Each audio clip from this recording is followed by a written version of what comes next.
Ի պատասխան այն հարցին, թե Հայաստանում կան քրեական հետապնդումներ եւ եկեղեցու դեմ ինչ որ գործընթացներ է կատարվում, Ալեն Սիմոնյանը ասեց, դե հերքեց, ասեց ոչ չկա, ոչ եկեղեցու դեմ, այդտեղ առանձին մարդկանց դեմ էր, ընդհանրապես քրեական հետապնդում չկա եւ այսպեսի ձևակերպում արեց, ասեց կան քրեական հանցագործություններ եւ կան բարոյական, մորալնի պրեստուպլենիա, բարոյական հանցագործություններ եւ ասեց ես չեմ խորանա, չեմ ասի, ինձ բաներ կան, որ պետք չեմ կարող ասել, բայց եթե դուք ուզեք իմանալ, կարող եք հանգիստ նայել եւ կհասկանաք ինչ նկատի ունեմ։ Ինչ նկատի ունի Ալեն Սիմոնյանը բարոյական հանցագործություններ ասելով, որը քրեական հետապնդում, քաղաքական հետապնդում չէ։ Ճիշտ ասած, օրենսդրական առումով մենք չունենք Ես ես չեմ սխալվում։ Դու թող կոմենտներում գրեն, եթե մարդ գիտի ով հոդվածի մեջ տենց բան կա, քրեական օրենսգրքի հոդվածում եթե կա տենց բարոյական հանցագործություն, կան հանցագործության տեսակներ, օրինակ եվրոպական դատարանը նայում ենք, եվրոպական դատարանը ունի մի քանի հոդվածներ, որոնք հիմք են հանդիսանում կոչել քրեականացված այդ հանցագործությունները բարոյական, օրինակ մարդկության դեմ հանցանքներ, ռազմական հանցագործություններ, մարդու դավանանքի բանի հանդեպ գործող բաներ, կտանքներ եւ այլն, սա կարող ես համարել բարոյական, բայց ընդհանրապես կարող ես համարել։ Մյուս կողմից Ամերիկայի Միացյալ Նահանգներում կա նահանգներում հաստատ մեկում երկուսում գտնեք, մանավանդ այն նահանգներում, որոնք ավելի տոտալիտար կրոնական տոտալիտար բան, խոսքը միայն քրիստոնեական չէ, մորմոնների, բաների մոտ կարող է լինել հանցանքներ, որոնք հենց տենց էլ ձևակերպում են, որ դրանք բարոյական, որտեղ այնտեղ կա օրինակ աբորտների արգելումը եւ աբորտների քրեականացումը, ինչ է։ Անձնական վիրավորանք, զրպարտություն, դրանք ոնց են հետապնդվում, այսպես հարցնում։ Ադմինիստրատիվ են նորմալ երկրներում, դեմոկրատական երկրներում։ Եթե դատարանը կարող է պահանջել ներողություն, ամեն դեպքում դա բան է։ Եվ ասենք հրապարակում, հերքում եւ այլն, չէ՞։ Դրանք բոլորը ադմինիստրատիվ են, այսինքն դրանք քաղաքացիական օրենսգրքով են գնում, գոյություն չունի այնց բան։ Օրինակ Թայլանդում կա, եթե դու վիրավորես թագավորին, ցմահ բանտարկություն կա, բայց դա առանձին վերջած դեպք է, հա, տենց եթե չեմ սխալվում, Մեծ Բրիտանիայում էլ թագավորական ընտանիքի անդամներին վիրավորանքը քրեականացված է, բայց դա պատմականորեն եկած հոդվածներ են, որոնք շատ վաղուց Բրիտանիայում չեմ հիշում, որ կիրառվի, որտեվ ազատ մամուլի պարագայում շատ դժվար է վերահասկել ինչն է։ Այսինքն բարոյական հանցագործություն օրինակ Պրինցես Դիանայի մահը, որը տեղի ունեցավ պապարացի հետապնդման պատճառով,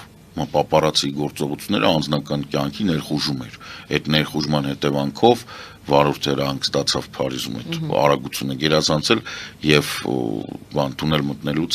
մեքենան վթարի ենթարկվեց, մահացան։ Հիմա դա կարող ենք համարել բարոյական հանցագործություն, կարող ենք, բայց այդ բարոյական հանցագործության նման դատ չի ասում։ Ինքը ընդհանրապես պապարացի էր։ Ինքը իր գործներ կատարում։ Ոստի ինչ որ մի բանի հետ գործ ունենք, որը դեռ պետք է այնուամենայնիվ։ Ինձ թվում է Ալեն Սիմոնյանը ինչ որ ասել է, դա ասել է բանի հետ կապված, որ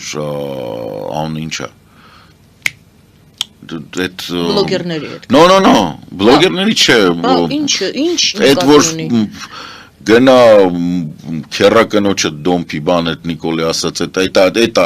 բարոյական հիմք այն որ ասում է բանս դասը բայց հետապնդումների մասին է խոսքը դե որովհետեւ նա հերքում է այսինքն դրա համար պետք է հետապնդվի մարդը օրինակ կաթողիկոսի դեպքում եթե իրանք շարունակում են պնդել որ իրանք պահանջում են կաթողիկոսի հրաժարականը ոչ թե որովհետեւ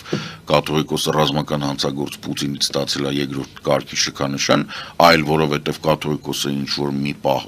լինելով ասենք բան չէ երեխա օրինակ այդպիսի մեխանիզմ կա հետապնդման իրավունք կառավարության կողմից բարոյական չկա իհարկե չկա ես էլ եմ ասում կաթողիկոսը իհարկե ինձ համար հանցագործ է, որովհետև ինքը մանկապիղծից շքանշան է ստացել, բայց ոչ թե որովհետև ինքը ունի երեխա։ Դա արդեն անձնական ամեն մարդ օրենք եւ անձնական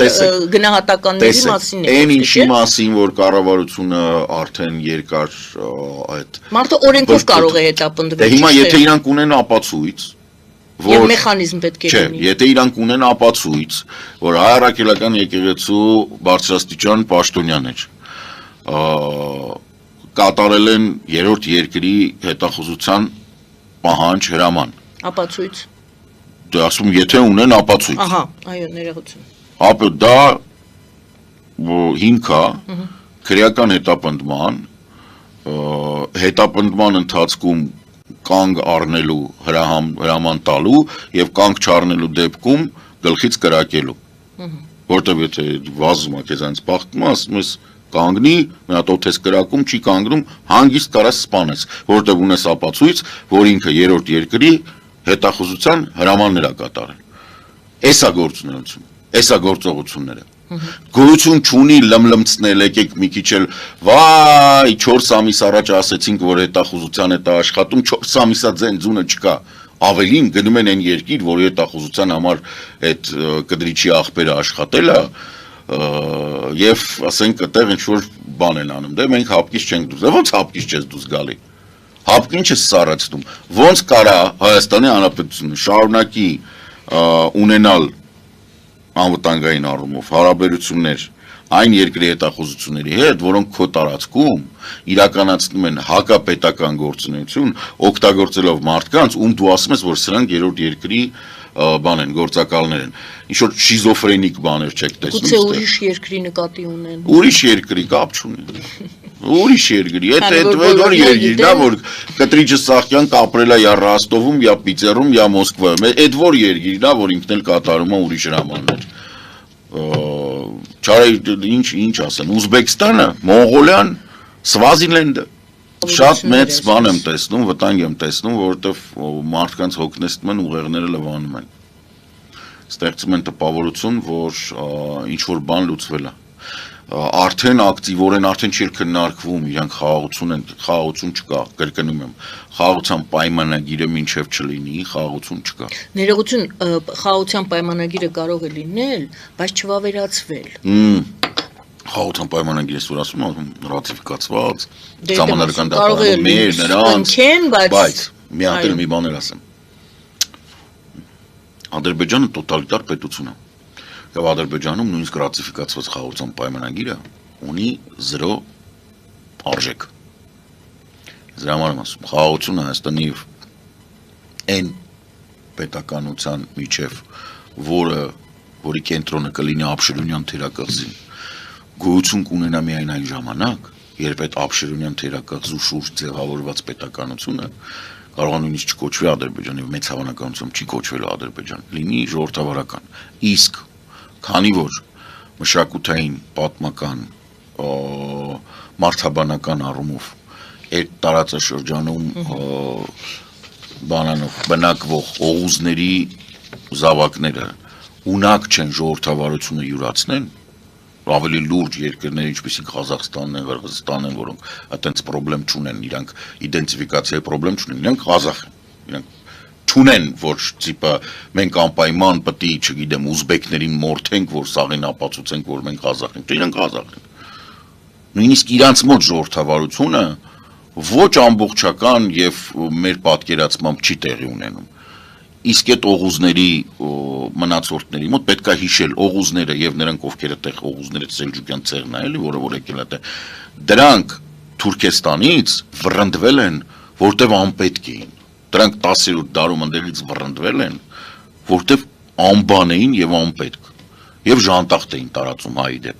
Այդ տարիներին այն ժանտախտ էին բերել։ Ադրբեջանի տարածքում այն պետականությունը, որը կստեղծվի, որը կլինի ժողովրդավարական,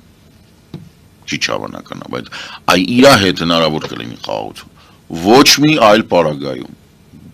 իրականությունը զինադադարից բացի ուրիշ ոչինչ չի ենթադրում։ Ինչու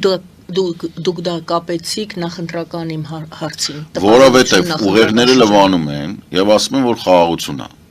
Այդ խաղաղության սոուսի տակ գլորում են այլանդակ տնտեսական իրավիճակ, խայտառակ տնտեսական վիճակը,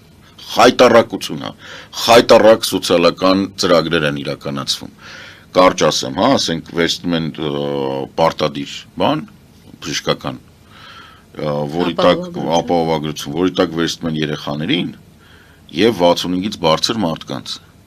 Իսկ իրականում երկիրը, որը մտածում է զարգացման մասին, վերցնում է 18-ից մինչև 50 տարեկաններին, որովհետև սրանք են պահում համ նրանց, երեխաները սենց թե նենց անվճար են սպասարկվում։ Մեծահասակներին, այո, պետք է, բայց այս բանը դու որ չես վերցնում պարտադիրի տակ, դու ստանում ես աշխատանքային տարիքում գտնվող մարդկանց հիվանդություններին չհետևելու ծրագիր, այսինքն դու չես հետում, դու իրան պարտադիր կերպով չես ապահովում, որ ինքը առողջ լինի։ Եվ ստանում ես ամբողջ զանգվածի ահռելի մեծ տոկոս, որը մոտենալով թոշակային տարիքի քրոնիկ հիվանդություններով է գալիս։ Ուղղակի դու հիմա պետք է անես 30 տարեկան, 40 տարեկանից բոլորին պետք է տանեն, ասենք, չգիտեմ, սրտանոթային, օնկոլոգիայի ստուգման բան, որպեսզի թոշակային տարիքին մոտիկ մարդիկ մոտենան բանով, Ֆրանսիայում 75-80 տարեկան մարդիկ առողջ, աշխուժ վազվզում են, բան են անում, միտեղ 93 տարեկան մարդ է։ Այսքան տարեկան, 93։ Ասի, դե ինչ ասես։ Ասում դե հա, տենց, խոսում էին, գործով էին խոսում։ Ու դեմենցիայի մեջ չէր պետք է ասեմ։ Եվրոպական, ինչի է պետք Եվրոպայում ինտեգրվել, ինչի է պետք ամերիկյան համակարգից հետ կանգնել։ Որովհետև Եվրոպայում նույնիսկ դեմենցիա չկա անենց ոնց որ Ամերիկայում է։ Ինձ թվում է դա ուտելիքից է։